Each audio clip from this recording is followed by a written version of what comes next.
4 দিন ধরে ছট পুজোর পর ছেলে হঠাৎ বলে ফেলল, মা 3 দিন 4 দিন হয়ে গেল পেঁয়াজ রসুন কিছু খাইনি, কিছু বানাবে কি স্পেশাল? তাই আগের থেকেই ভেবে রেখেছিলাম, সেই জন্য ছোলা সিদ্ধ করে রেখেছিলাম, কাবলি ছোলা রাতভর ভিজিয়ে তারপরে সকালে সিদ্ধ করে রেখেছি।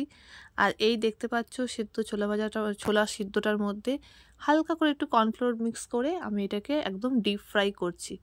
আর আজকে একটা দেখাচ্ছি খুব সুন্দর রেসিপি, আর খুবই ইজি, আর এত টেস্টি হবে না যে তুমি ভাবতে পারবে না। তোমরা নিশ্চয়ই একবার করে ট্রাই করো। এই যে দেখিয়ে দিলাম, ছোলাটা এইভাবে সিদ্ধ করেছিলাম আর এইভাবে ক্রিস্পিনেস দেখো, আরামসে তোমরা এটাকে ফ্রাই করবে।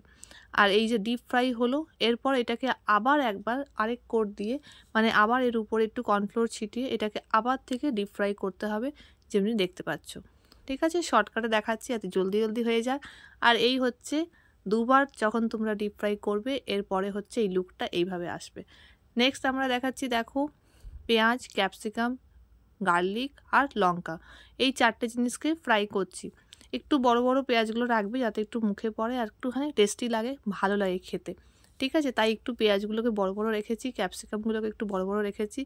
এরপর এর মধ্যে আমরা কিছু কিছু জিনিস মিক্স করব, সেগুলো হচ্ছে দেখাচ্ছি। দেখো ভিনিগার দিলাম 1 চামচ মতন, সয়া সস দেবো 1 চামচ মতন, সয়া সস যেটা একটু লিকুইড ফর্মে থাকে ওইটা দেবো। এরপর এর মধ্যে তোমরা নিজেদের মতন, আমি তো চিলি সস দিচ্ছি, তোমরা ইচ্ছে হলে দেবে, না ইচ্ছে হলে দিও না। চিলি সস, তার সাথে দেবে একটুখানি টমেটো সস, খুব একটা টমেটো সস বেশি দেবে না, না তো ওই যে ক্রিস্পিনেসটা চলে যায়। তাই দেখো আমি দেখাচ্ছি, কোনো স্পুন দিয়ে না, আমি একটা নিজের মতন করে আন্দাজ মতন দিলাম, 2 চামচ মতন হবে আন্দাজে। ঠিক আছে, দিয়ে ভালো করে এটাকে মিক্স করো, খুবই ইজি বানানো, ভালো করে এটাকে মিক্স করো। ঠিক আছে, আর তেলটা আমি বেশি দিইনি, কেন কি ছোলার মধ্যে অলরেডি একটুখানি ডিপ ফ্রাই হয়েছে বলে তেল ছিল। এই দেখো, এরপরে দিচ্ছি এর মধ্যে নুন, নিজের টেস্ট মতন দেবে নুন, তোমরা যতটাও খাও, আমি একটু অল্প দিয়েছি, কেন কি অল্প হলে ক্ষতি নেই, বেশি যেন না হয়। ঠিক আছে, এইবার আমরা ছোলাগুলোকে মিক্স করে দেব। ছোলাগুলোকে মিক্স করে দিয়ে ভালো করে এটাকে মিক্স করো, একদম রেডি তোমাদের ক্রিস্পি চানা। ঠিক আছে, ক্রিস্পি চিলি চানাও বলে অনেকে, ক্রিস্পি ছোলে বলে। আর এই দেখো কতটাই ক্রিস্পি হয়েছে, তোমরা দেখো, তোমাদেরকে তাই ভেঙে দেখালাম যে কতটাই ক্রিস্পিনেস দেখতে পাচ্ছ। ভালো করে মিক্স করো, আর বেশিক্ষণ এটার মধ্যে গ্যাসের অন রাখবে না। এই যে একটুখানি মিক্স করলাম, দিয়ে আমি গ্যাসটাকে অফ করে দেব, দিয়ে এটাকে সার্ভ করে তোমাদের কাছে নিয়ে আসছি। টেন টেন, চলে আসলো, এই দেখো লুক, প্লেটে করে নিয়ে আসলাম। আর 3-4 দিন পেঁয়াজ রসুন না খাওয়া মানে আমাদের জন্য খুবই টাফ। আমার বাড়িতে ডেলি চাই কিছু না কিছু। আর আজকে চলে এসছে একদম ক্রিস্পি ছোলে, দেখতে পাচ্ছ কি সুন্দর। ওপরে হালকা করে একটুখানি গোলমরিচের গুঁড়ো দিয়ে দিয়েছি, এটা তোমাদের অপশনাল আছে, ইচ্ছে করলে দাও, না হলে দিও না। দিলে একটু টেস্টটা ভালো হয়, একটু ঝাল ঝাল হয়, খেতেও ভালো লাগে। দেখে নাও, আমাদের ক্রিস্পি চানা রেডি, একদম একদম রেডি হয়ে গেছে। এইবার বলবেন আমাদের পণ্ডিত কেমন হয়েছে, খেয়ে দেখ আর বল। দেখতে ভালো লাগছে, দেখতে ভালো লাগছে, পুরো কালারটা কিন্তু পুরো রেস্টুরেন্টের মতনই আছে। সবজি ভাজা উজা আছে, তুই বেশি পণ্ডিত বানিয়েছিস, বল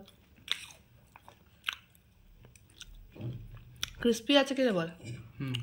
হয়েছে, মস্ত হয়েছে। এটা কিন্তু আমি একবার দেখালাম, কিন্তু এটা 2বার ভেজেছি। ঠিক আছে, সবাই ছিল না বলে আমি একবারই দেখালাম, না 2বার দেখালাম, কি ভুলে গেছি, তো হড়বড় করে বানিয়েছি। একবার ভেজে তোমরা বের করে নেবে, তারপরে আবার একটু কর্নফ্লোর দিয়ে আবার ভাজবে। ভালো হয়েছে, ভালো হয়েছে, মুখে যেই যাচ্ছে একদম কাচকাচ করছে। দেখো আমি দেখাচ্ছি তোমাদেরকে, এরকম, তাই না? হ্যাঁ, পুরো ভেতরটা পুরো কচকচে একদম, দেখো পুরো ক্রিস্পি, একদম ক্রিস্পিনেস আছে ভেতরটা। এটা না হলে ভালো লাগে না, হ্যাঁ না বল।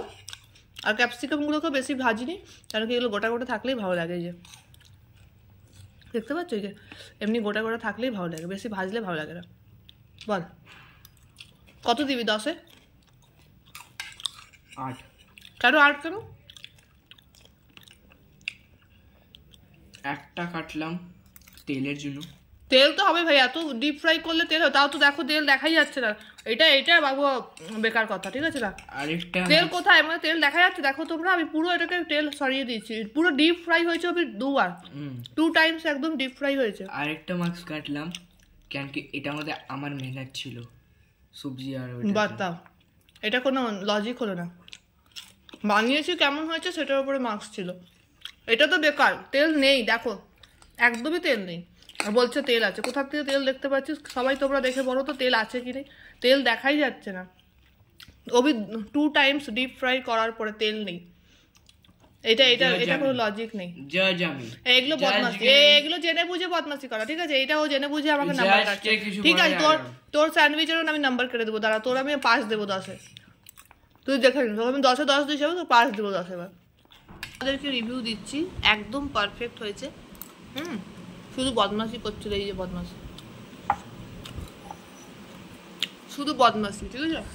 একদম ক্রিস্পি হয়েছে, পারফেক্ট নুন, পারফেক্ট ঝাল, পারফেক্ট সস একদম অল্প দেবে, তার ক্রিস্পিনেসটা থাকবে, আর খেতেও ভালো লাগে। বেশি সস দিলে সসি হয়ে যায়, ভালো লাগে না।